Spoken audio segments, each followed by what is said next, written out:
Hello mga kahagar, magandang araw sa inyong lahat. So nandito nga tayo kung saan mayroon napakagandang bahay kubo or payag dito sa gitna ng karagatan. So dito lang naman ito matatagpuan sa Lavisaris Northern Samar at kay Maring Linlin po itong payag na ito. Yung dinarayo ng mga taga iba't ibang lugar dito sa Northern Samar, hindi lang sa Northern Samar kundi sa iba't ibang lugar nga. So ayan mga kahagar, nandito nga tayo ngayong araw na to at syempre mahaba-haba yung ating binahe at nagbutor lamang ang team. Ayan, so kasama natin ang ating mga kaibigan. Ayan, so galing pa tayo ng Palapag, Northern Samar at yung iba galing pa ng Gamay. Ayan, so nagplano ang buong kasamahay na pumunta dito sa bayan or sa lugar ni Maring Linlin, which is dito sa Northern Lavisaris Northern Samar. So ayan na nga mga kahagar, nandito rin si Mami Jessica Wink, ayan, nandito rin si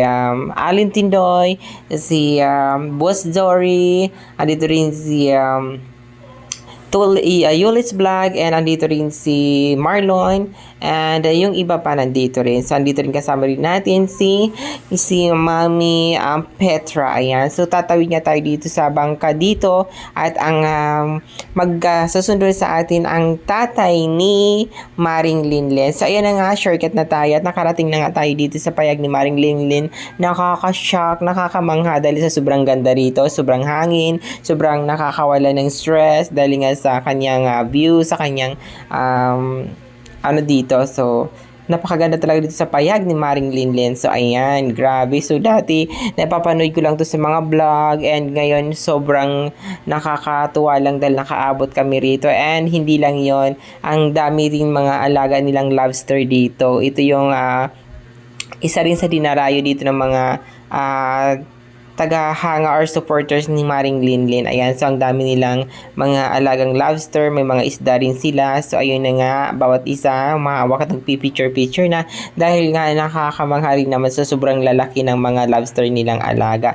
So grabe no, so unexpected na makakapunta ako sa lugar na to dahil medyo malayo-layo from Palapag to Lavisaris. And of course, syempre hindi ko rin naman afford na pumunta dito. So ayan, maraming salamat kila Mami Jessica Wenk. Ayan, so dahil pinasama nila ako, grabe yan. So nagpipicture-picture na sila, walang sawang picture-picture dahil nga first time makapunta rito and first time din ng malalaking mga lobster. Grabe, sobrang saya ng time na to, as in.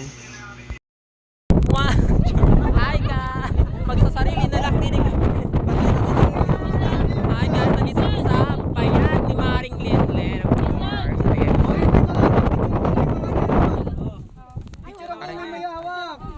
Dito kayo, hilera kayo dyan. Wait lang, hawakan nyo muna yan. Isa-isa ko. So ayun na nga, nagkakagulo na sila dahil isa-isa na silang nagpapapicture sa lobster na yan. So grabe nga naman, so lalaki nga naman ng mga lobster nila Maring Linlin, 'di ba? Nakakaloka. Ang ganda-ganda naman talaga dito sa bayag ni Maring Linlin. Nakakaloka dito, sobrang ganda. Wala akong masabi kundi sobrang ganda talaga. Ayan.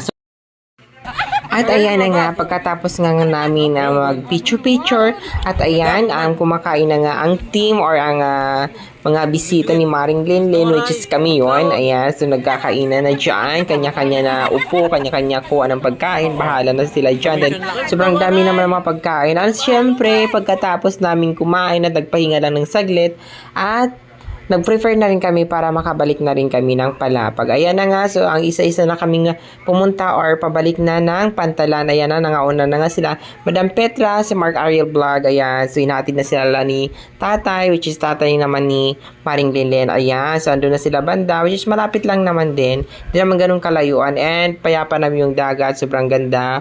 Hindi siya maalon, kaya walang pangamba. Ayan, so syempre pagkatapos nila, so ang sumunod naman yung iba pa, and last na nga kami ang nakabalik ng Pantalan. Ayan, sila Alin Tindoy, sila Mami Jessica Wink. Ayan, so sila na yung susunod na kukunin or susundiin ni tatay. Ayan, so sila nang susunod para madali na. So ayan.